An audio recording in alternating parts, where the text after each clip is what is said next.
غریب ہونا دھوکے باز ہونے سے بہتر ہے۔ آج کی آیات کا ترجمہ۔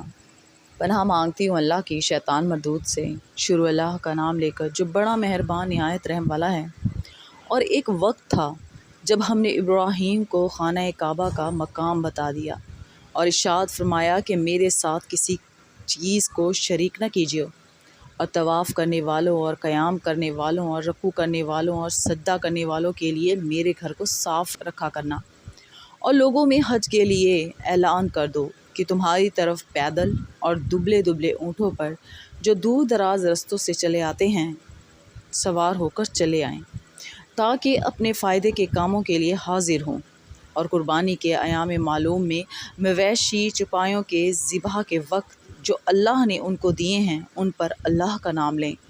اب اس میں سے تم خود بھی کھاؤ اور خستہ حال ضرورت مند کو بھی کھلاؤ۔ پھر چاہیے کہ لوگ اپنا میل کچیل دور کریں اور منتیں پوری کریں اور اس قدیم گھر یعنی بیت اللہ کا طواف کریں، یہ ہمارا حکم ہے۔ اور جو شخص ادب کی چیزوں کی جو اللہ نے مقرر کی ہیں تعظیم کرے تو یہ اس کے پروردگار کے نزدیک اس کے حق میں بہتر ہے۔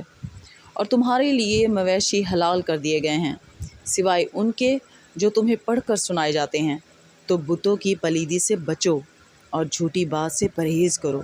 صدق اللہ العظیم۔